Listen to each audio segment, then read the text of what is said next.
Hey, I'm Bailey. I'm Michael. And I'm David. And welcome back to Facing the Gates podcast. Yeehaw. Hope you guys enjoyed that beautiful, lovely interview with Pastor Mark of Heights Church from last week.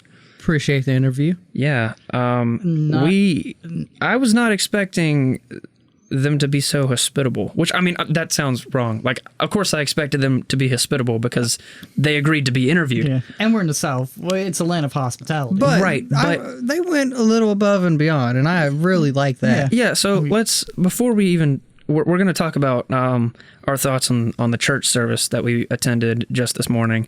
But before we get to that, I kind of want to talk about, like, our first impressions when we pulled up to do the interview. My first thoughts was like, this is a church? Because it doesn't look like a church. Apparently the church is in the back.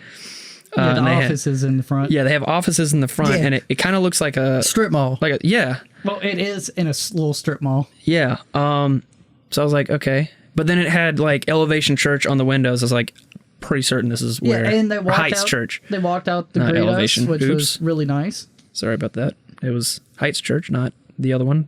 Sorry. But yeah, so we went in, and they have like nice offices. They got like hardwood floors and nice carpeting, really nice chairs. Oh my goodness. The chairs were really comfortable. The table was They had a whole conference table. They power outlets. Well, I would hope a church has power outlets, but I mean, for us, it's conveniently placed because we've made kind of a on-the-go setup now.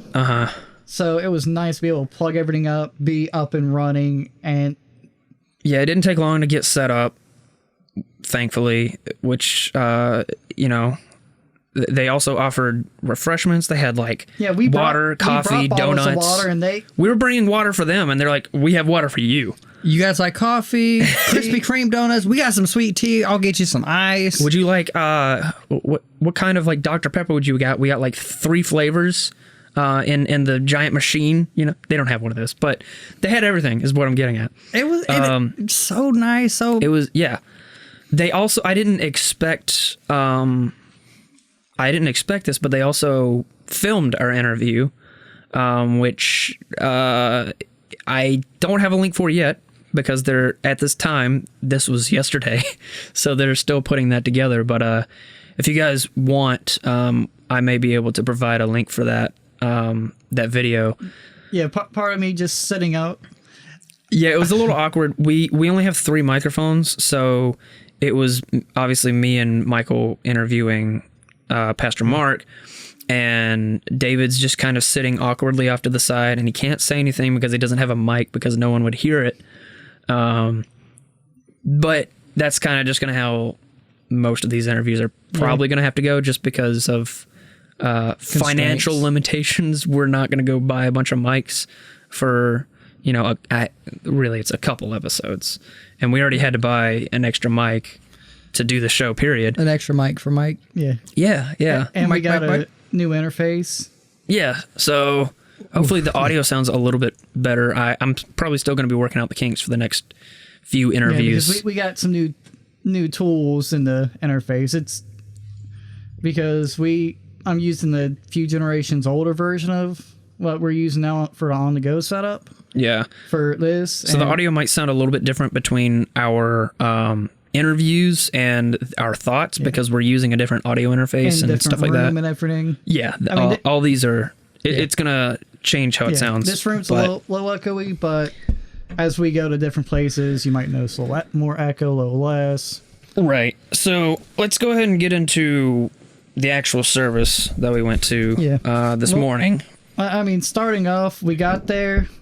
It again. I don't want to be mean, but it didn't look like a church, and their parking lot was very confusing. Yeah, I think it was a little. I think that's fair. Yeah, parking lot's a little confusing because you have like parking in the front, and then you have like sort of parking behind it, and then you have like more parking over here. I do appreciate for like people that need accessible parking, they had plenty of spots, like elderly or handicapped. And they had the golf carts go around, scoop you on up from your car. When we pulled in, there was a golf cart behind us, and I was like, is he he waiting on us? Because we were meeting up with some friends, who we will shout out, Hunter and Julia. We were waiting because they had parked somewhere else, and I was trying to figure out where they were. So I was just messaging them in my car, and there's this guy in a golf cart behind us, and I was like, I don't know if he's waiting on us. And then Hunter's like, yeah, you can get in the golf cart. I was like, oh, they got golf carts. And so I mean, they like, you know, will drive you up to the church, which that's nice. Yeah, especially if there happens to be a lot more elder people. Yeah, it's definitely better. I mean, I'm like, nah, good. I'm good, yeah, dude. Like, give it to somebody that needs it. They have that accessibility in mind. Yeah. Because as kind of in the interview, one thing he was really about is reaching as many people. Mm-hmm. And I mean, as he said, that's why he's in that spot and everything. Right. Yeah.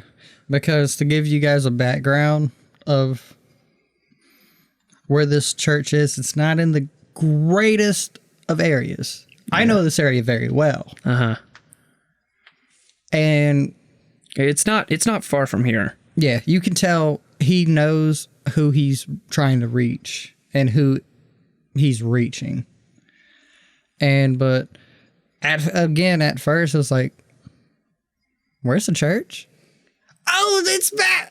That's a church. Yeah. Exactly. I couldn't tell because there's like a Mi Rancho's next to it, yeah, and then there's like the strip mall offices up front, and then there's the church in the back, and there's like another building off to the side. Yeah, and I wasn't sure which one was the church because I was like, yeah, they kind of all look the same. See, no big cross or anything. The atheist paying attention is like, yeah, it's right behind Mi Rancho's. That's the church. Yeah, I figured that was my educated guess, but I didn't want to go into the wrong place and look like a buffoon. And then on top of that, I just figured it's where all the people were at. Yeah, could just follow the people. During our interview yesterday, he said that the service we were attending was usually the smaller service. Mm-hmm. But to be a small service, it was probably 200 or 300 people there, maybe. Sizable. Yeah. So when we walked up, obviously it's a air quotes mega church. It's not. I've been to other mega churches that are like way bigger, but it's definitely in that vein of like your non-denom contemporary type church, but they are Baptist in theology.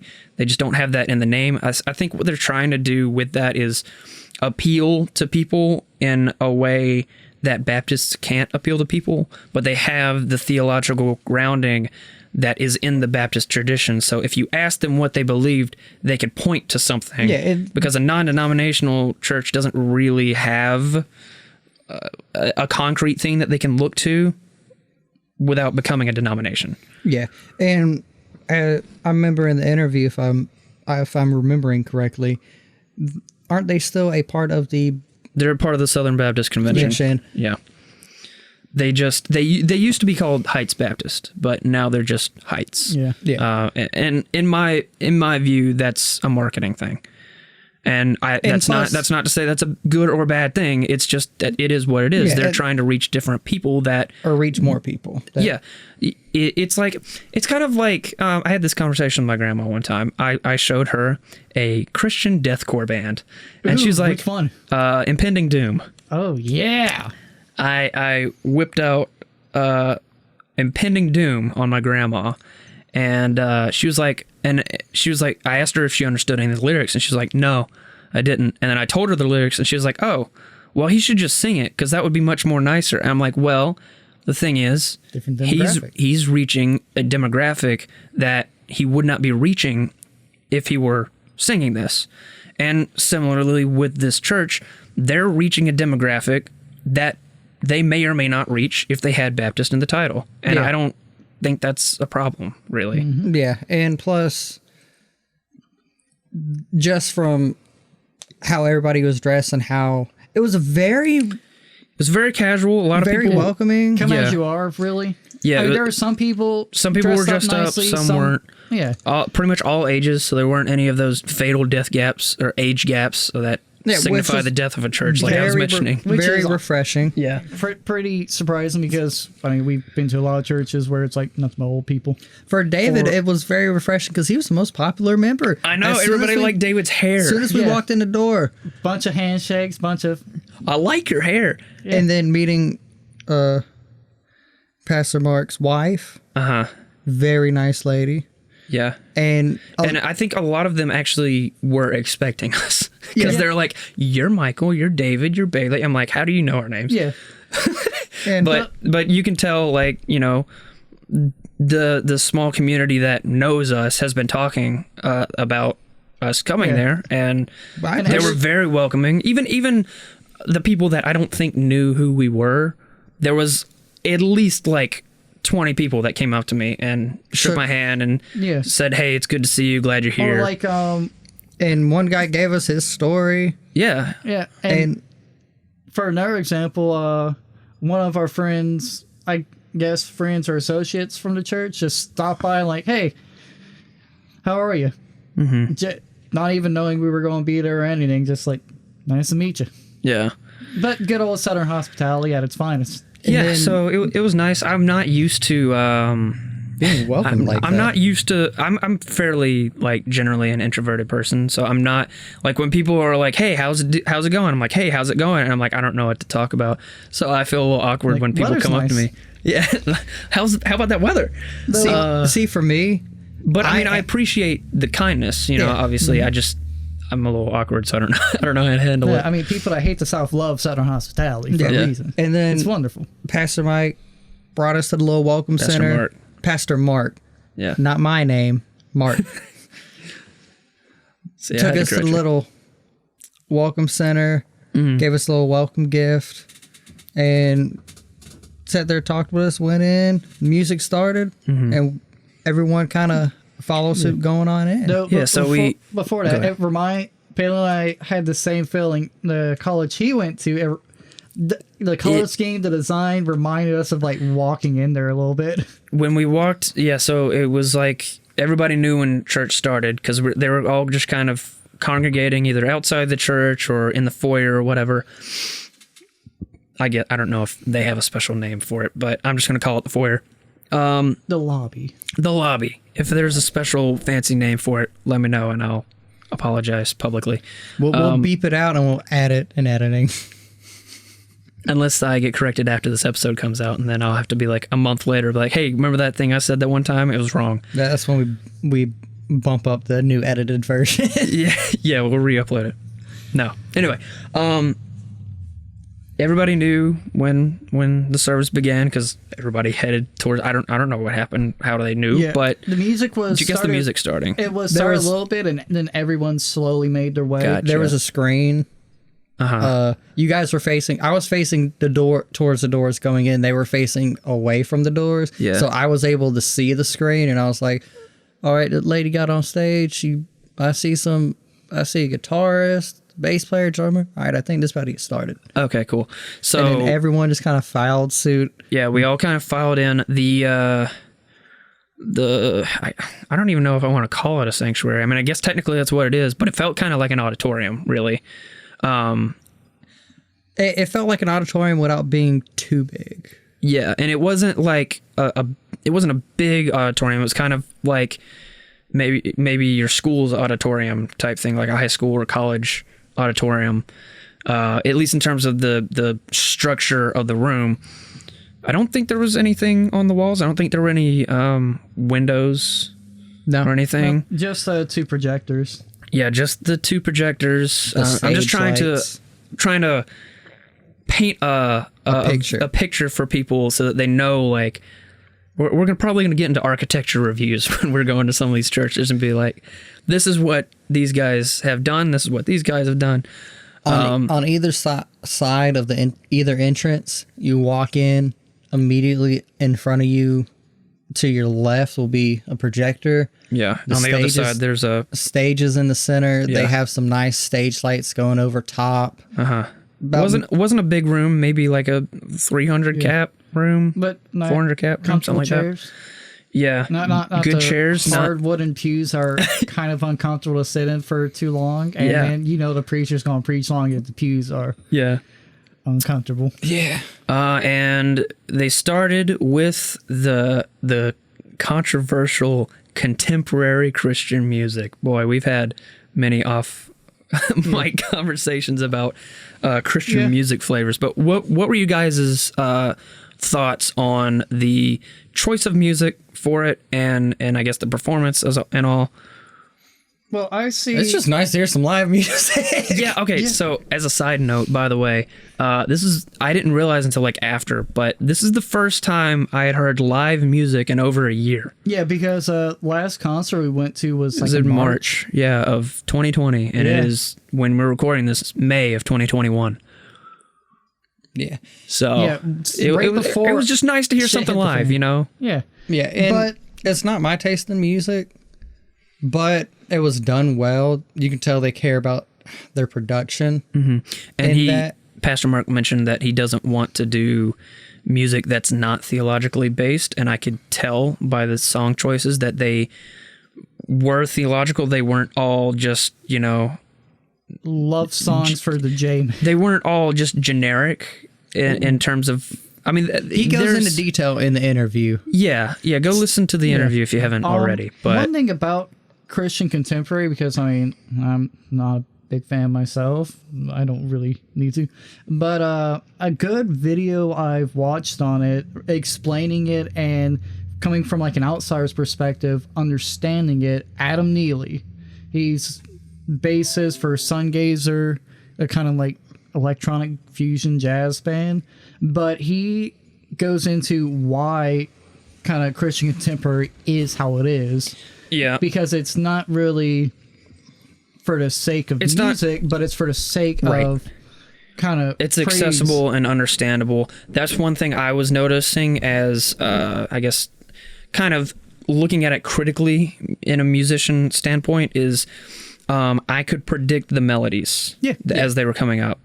It's so you don't have to think about it. You can just focus on praise and exactly. Worship that's not to say that it's a bad thing. Like, oh, how unoriginal! I can just predict what they're going to do. I mean, it's same with pop music. Yeah, exactly. It's designed to be that way so that you can, you know, like I didn't, you know any of the songs, and maybe I'll learn it like halfway through or whatever. But it's designed in such a way that it's beginner friendly, and you can kind of pick up on where it's going, even if you haven't heard the song before. Yeah, it's easy on the ears and easy on the mind. Yeah.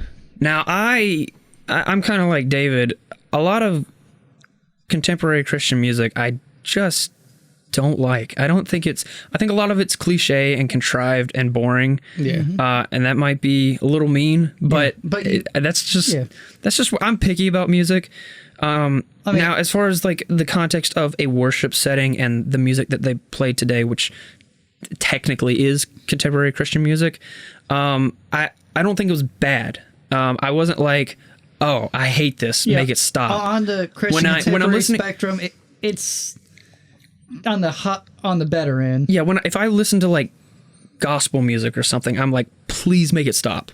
I can't stand. I do love a good soul gospel singer, though. I'm not even gonna lie. Yeah, I mean, there's talent in it as like vocalists. I think everybody in the band, which I think there were like 5 vocalists. Hold on, there's like 5 vocalists, 3 or 5, depending on which song, I guess. 4 vocalists. Yep. You had your lead, and then your lead guitar, bass guitar, acoustic, drums, and I think they might have had a keyboard. Okay, yeah, a gray Korg keyboard in the back left of the stage if you're on stage. Yeah, had a good isolation booth for the drums. A nice mix of percussion-based instruments. I saw a little bit of wires being used for the snare and for the cymbal. That's classic for Christian. And they had.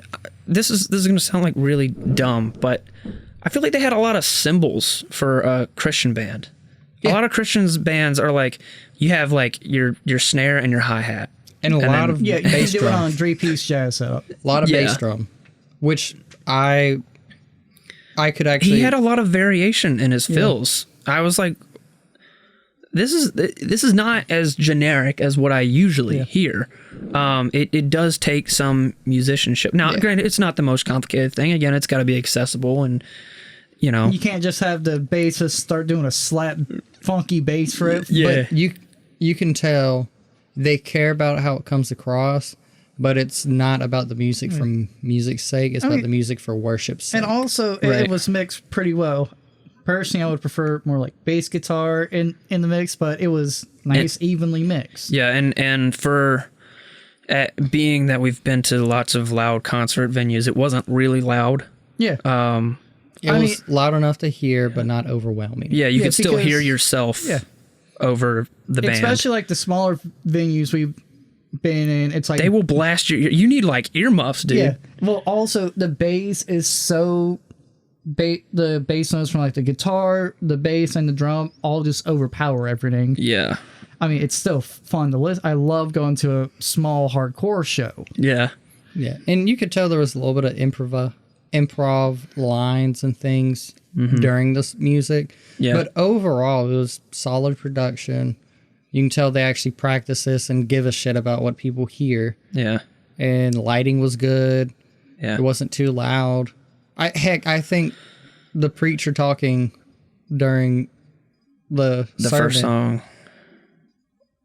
was about, like, even just during where it's just him talking. Yeah, he was about on the same level. So the music wasn't overwhelming, and he wasn't overwhelming. Gotcha. On a good level. Yeah, so like the volume levels were roughly consistent between him speaking and then the band. Which for a lot of churches, getting all that right is really hard. That is definitely true, because I've been to some churches that, like, it's a nightmare because they don't know how to run their audio setup, but being that this is their focus, they know what they're doing. And it's one thing for smaller churches not to have the greatest setup or just use what they can get. Mm-hmm. But if you have the size and you have the ability to do it right, you want to do it right. And I mean, I can give them that. They got their sound. Yeah. Whoever does their sound, props to you. Yeah. So on the topic of music choice, this is one of those things that does divide Christians. Yeah. Whether you should use hymns, whether you should use contemporary Christian music, whether you should use pop music in some cases, whether you should use a cappella, whether there's instruments or not. Mm-hmm. How do you guys feel about Haidt's approach to music? And do you think that's like, do you think it's good? Do you think it's bad? Is there anything you would change? See, from like a spiritual theological perspective on that thing. If we didn't have the interview, I would have appreciated the production value, but I wouldn't have got it. But after the interview and seeing how he goes about being a preacher and trying to reach out, the music choice makes sense because it's all about the audience he's trying to reach. Because you can sing the holiest of holies, but it can fall on deaf ears. Right. And it's obvious he knows that with his experience. And heck, I think in the interview, he said, before you know it, I might be rapping on stage. It's not my thing. Rapping for Jesus. But I appreciate the outlook of I'm trying to reach people. Yeah. Yeah. I can't wait to see the day I see a pastor get on stage and rap for the Lord JC. Pastor Mark. Have to go through a sad boy phase. Pastor Mark, like with a young, lean, young Sherm beat. Shout out. That is a bigger. Okay, well, to wrap up that part is like I personally don't have any major gripes with using whatever genre you need, or style of music you need, as long as it's worship based and true and theologically based, because there are more contemporary churches that use contemporary music, but they don't have a message or theology behind it at all. And I mean, it's not the type of theology wasn't like, it was like types of stuff that would be expressed in the creed, the Nicene Creed, that like, Jesus died and is God and these kinds of things. So it's not super deep theology, but it is still true. It's not kind of, as we've all said, and he said it's not just like, a song that could be about their girlfriend. Yeah. It's not like open for interpretation. It's like it means a certain thing. Or off of South Park, just taking a pop song and putting Jesus instead of like my Baby. girl, baby. Yeah. And also, one thing to keep in mind is there's a difference between Christian music and worship music. I think a lot of people forget that, and they want to hear some deep story, and that is not the place for that. Right. Yeah. And so, me understanding that makes me appreciate the more contemporary music choices, even if they're not my personal taste, for the setting. You can tell everything has a purpose there. Yeah. Because someone like Lecrae or even some of Kendrick Lamar's songs are heavily Christian. But they're not worship music. Yes. Right. So, I mean, like, again, it depends on who you're Time, appealing place, to. and setting. Yeah. Though also, they go kind of on the opposite end of the spectrum with, like, using organ or the big, like the big bells. Yeah. Or hymns using a big choir. Or piano. I do get that, why they do that, because it's something you don't hear every day. It's meant to sound different from everything else. Sets a certain mood. It's kind of helps the brain switch, like, okay, we're at church, here's what we're doing. So, and also the emotional impact with like a big bellowing organ. I do love like a huge organ being played and like those big bells. Rob Scallon has a good video about big organs and also on a big like bell tower. See, and hearing like some music being played off them is absolutely mind-blowing to hear. And to reference the interview one more time, which, serious guys, go check out the interview. Yeah, here's your final plug. Go listen to it. It's probably not the final plug, but go listen to it. But I kind of lean with Pastor Mark here. Organ makes me think of funerals. Yeah. Yeah, I understand where he's coming from. No. It depends. I mean, I did a cover with an organ, air quotes. It wasn't real organ, but it was a song about death. What do you know? You got to use an organ in it. So. Yeah. Though I also, to play against that, I mean, then it goes to like, oh, well, why don't we just use just a choir singing hymns? Because we don't need that. They use organ to reach an audience. They use the bells to reach an audience. Yeah. And it's kind of contemporary worship music kind of is that evolution. Yeah, so this is a bigger discussion that I know we've been talking about the whole music thing for a long time, but I do want to kind of talk about this for a minute. There's been this kind of development within Western Protestant Christianity that is, let's try and reach people no matter what the cost, whatever music we have to use, whatever kind of service we have to do, if we're bringing them coffee when they, walk in, they're trying to accommodate so much to get people in the door, to get people to go to church and reach people, which is fine. There's nothing wrong with trying to reach people, but this does become a broader discussion of where do you stop? And how do you know where to stop? Because it's a fine balance. Like Pastor Mark mentioned, he might be up on stage rapping. Which, real quick. And if that happens, I don't know if I'm going to go to your church, dude. Please, no offense. I don't want to hear you rap. I listen to Michael rap, and I already want to jump out the window. I will go at least once to hear that. Oh, no. Pastor Mark, you start spinning freestyles up there. I might just, even if it's not my denomination, I might just have to go see it. Yeah. But before we get on a whole episode about music, what do you guys think of Pastor Mark? He's a very flavorful character. He definitely doesn't care. I mean, he does care, but he doesn't care what people think of his views. He's not afraid to say what he believes. Which is something I respect because, I don't know. He's just not scared to say what he believes as a matter of fact. He's an open book. Yeah. And at least in my experience, generally, when you have people who aren't afraid to say what they believe, a lot of times they can look down their nose at other people and be pejorative toward other groups. And I didn't get too much of a vibe of that from him. He may, I mean, obviously he has positions on things and he's firm about things, so obviously he's going to say some things. For example, he thinks Baptists are closer to the truth than other Christian groups, so he probably has some opinions about other Christian groups, and he's probably not afraid to say them. I mean, but and he, at least with the conversations that we've had from the interview and attending his church service, I can appreciate that he wasn't pejorative in any way that I could perceive of other Christians or of other people, period, really. Yeah. And he wasn't otherizing, and that's something I respect about him.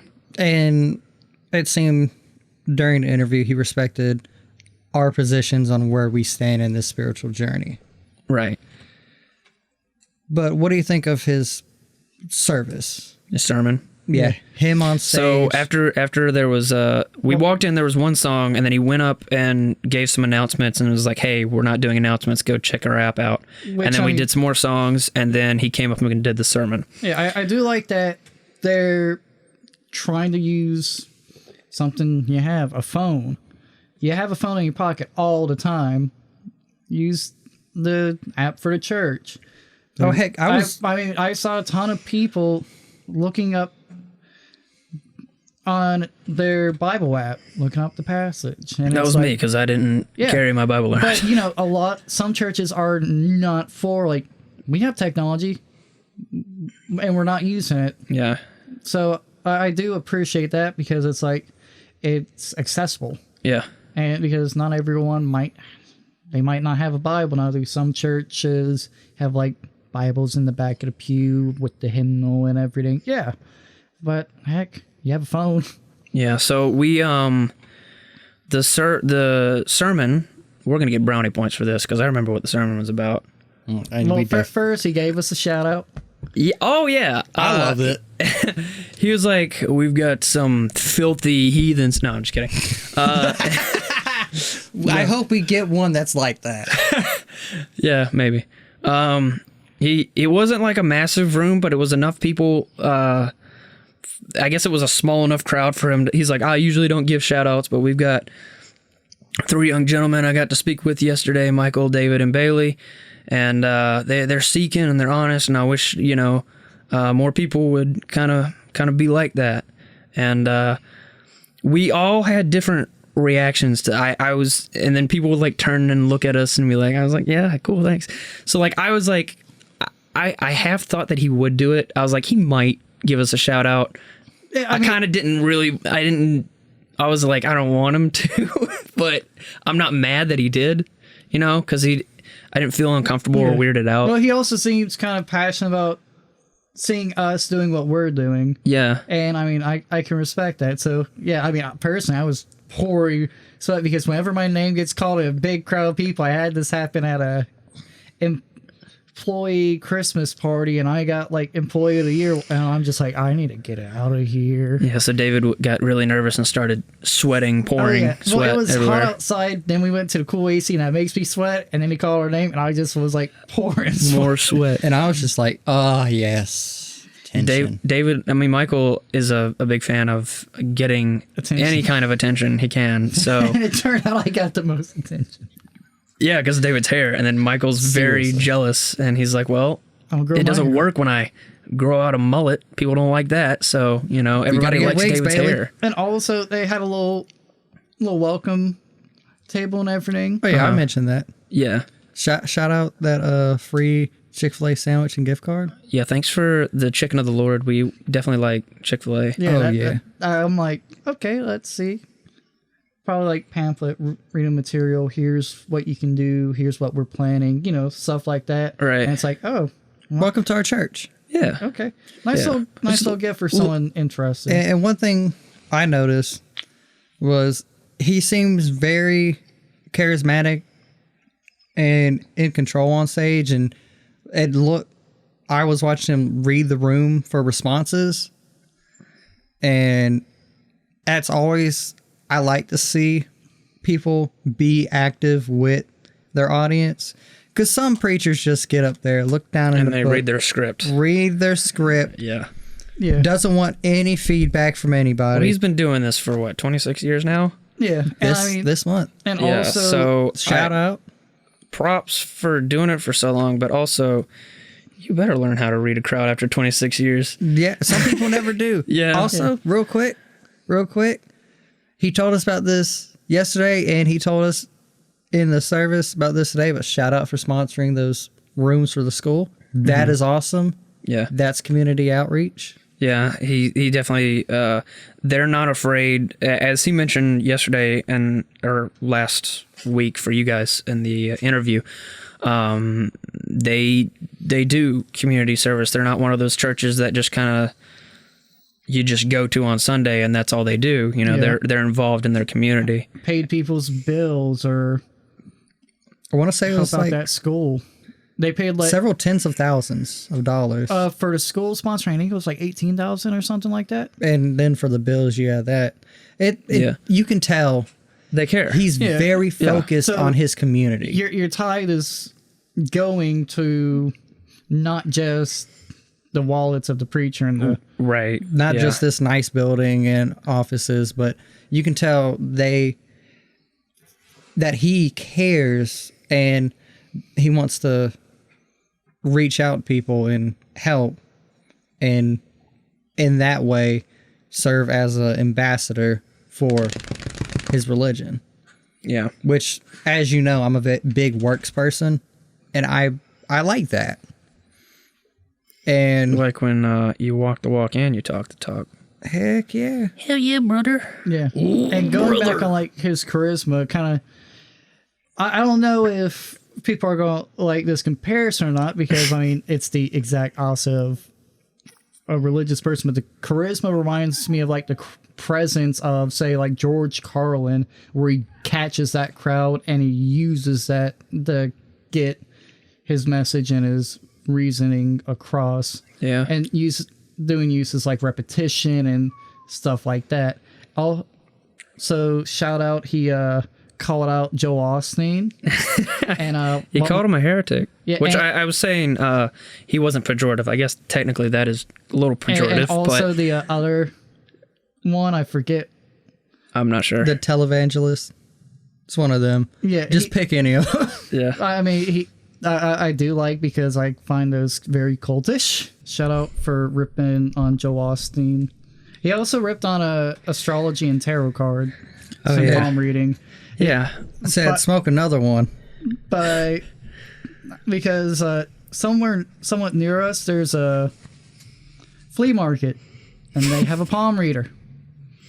If you're so good, why are you at the insert generic flea market name? No, there is one in the city near us, in like you know how like they have residential style buildings in certain parts. Yeah. It's in one of those, but I've never seen anyone go in there.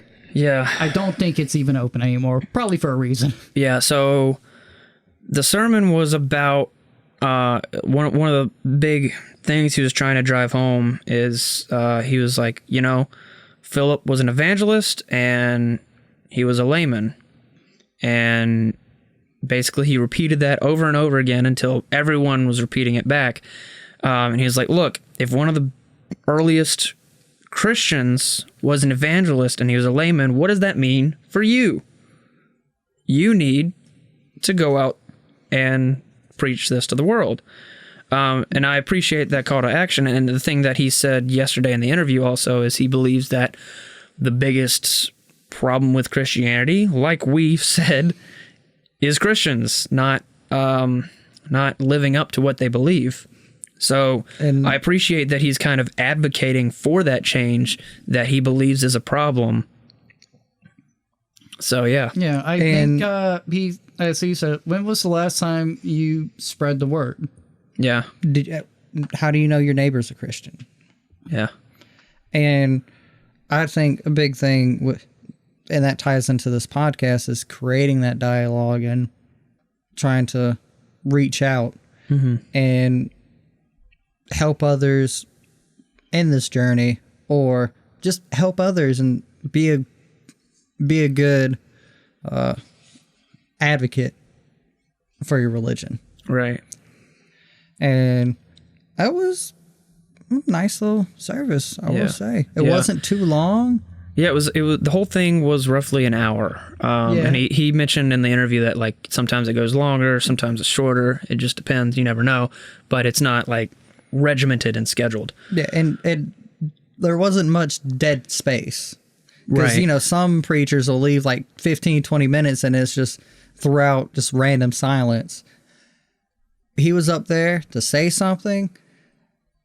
He knew his timing. And I appreciate that. I don't want to just sit there and hear nothing for... Checking your watch for like, okay, it's time to wrap it up, guy. Get some lunch. Yeah. Which, I mean, as we talked about there's a lot of preachers that when you know the pew is uncomfortable, you're going to be there for a minute. Yeah. One thing I will say, kind of going back to the whole Philip being a layman evangelist, I think, and this is not a dig necessarily, but that's probably the first time I've heard an apostle be called a layman. So I understand where he's coming from, that like, you know, these were followers of Christ. So they were, you know, I understand there wasn't really a formal church structure built in that point, but and we were probably talking about this before the episode, but I could see an argument being made from both sides that, Philip was a church authority because he was following the instruction of Jesus. But I could also see that, yeah, he is a layman. He's someone who heard and went out and taught after that.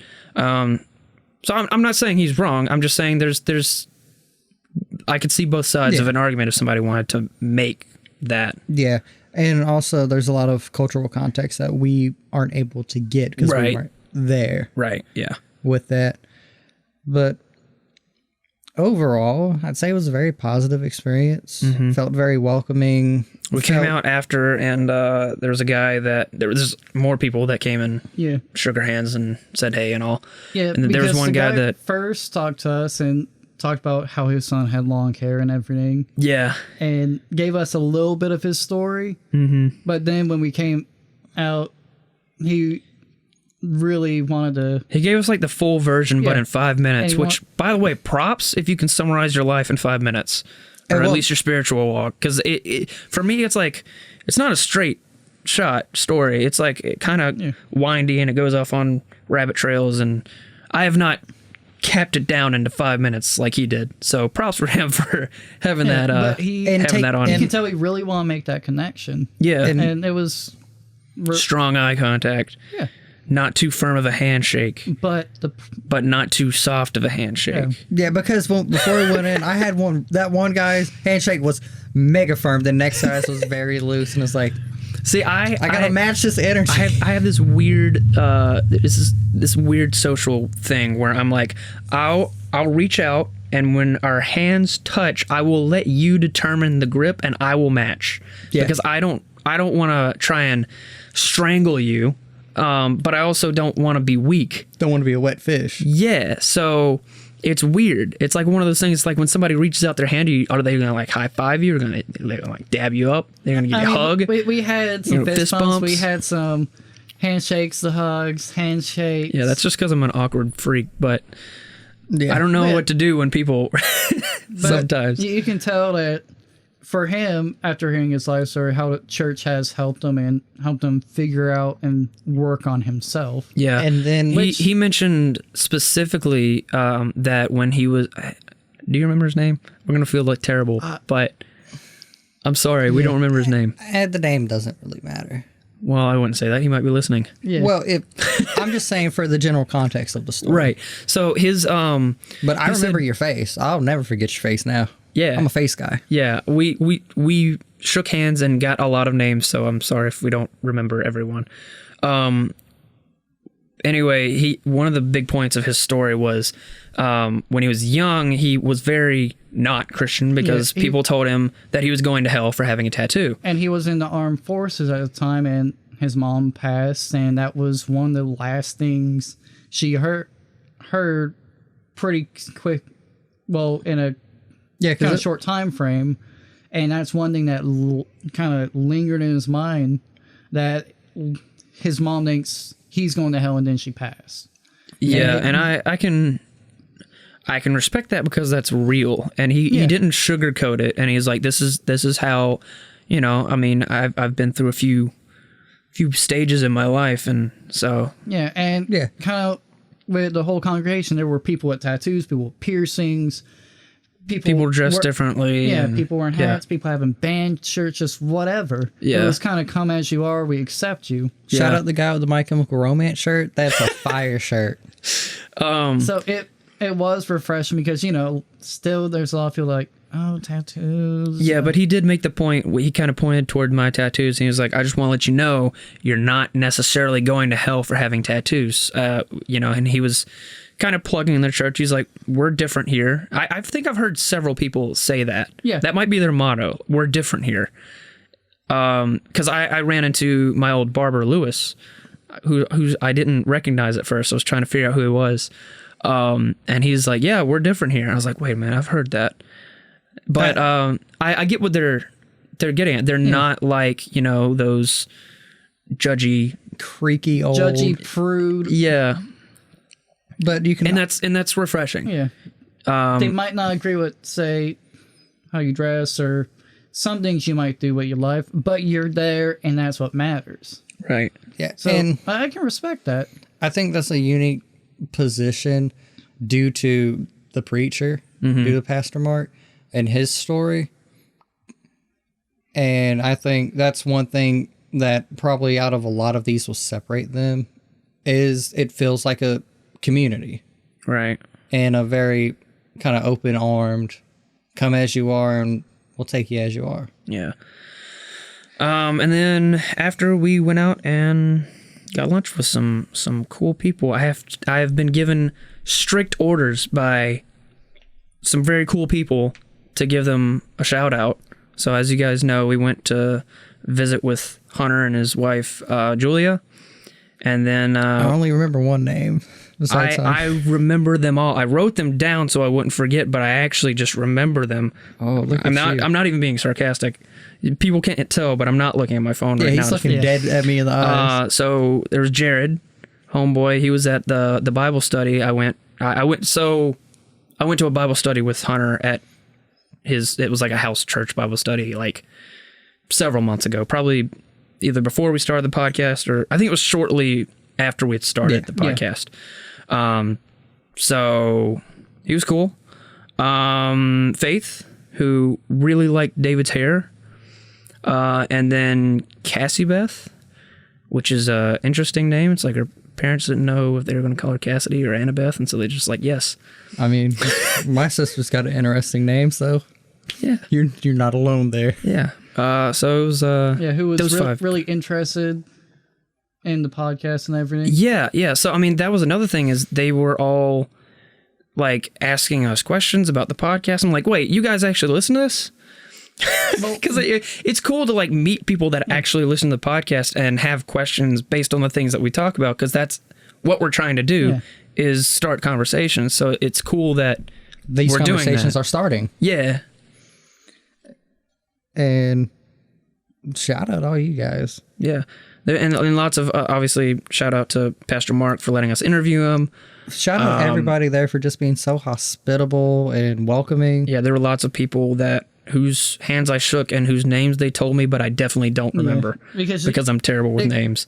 Especially in the South, you know, it's very click-based, and there's some churches where you're like, you know, you're getting looked down upon because you're not in the main clique, in the clique that has the cloud and everything. You're not with the deacons. You're not with the old people that run the show. With the good old boys. Yeah. So overall, this is our first church that we have attended out of several, and I'm sure they're all going to be very different experiences, and we'll get all flavors of the rainbow here. All you churches, they set the bar pretty high on the refreshments area, so... Yeah. And on the hospitality and the chairs. Yeah. So we got to get some of those chairs, dude. I mean, like, this is a pretty decent seat, but I could probably sit in that chair for a very long time. Those that don't know, Bailey and I are sitting on a futon, and Michael is sitting on a Papa San chair.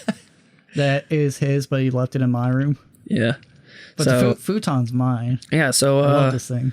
Final thoughts about our first church. When was the last time you guys went to church, by the way? I think we forgot to mention that. For me, do we include funerals? No, like you actually went to church for service. Okay. That should answer the question. For you, we were kids. Yeah. Okay. Yeah. That explains. It's been an awfully long while, but that's kind of where me and Christianity fell out, and been atheist. I mean, I still went to youth group and stuff for social aspects, but as I said, it's never really clicked with me. So you went to youth group like in middle school, and then you hadn't been to actual church since like before then? Yeah. I guess. Pretty much. Okay. Besides, like when we all would go to hear like certain sermons, or like during like vacation Bible school and stuff like that. Okay, so it's been a hot minute. Oh yeah, it's been for a David. hot boy minute. You said it was like what, 2016, 2017, when I got dragged to another megachurch in the area by my significant other's mother, which I hated every moment of it. Oh really? It's the most boring ass fucking megachurch sermon I've ever been to.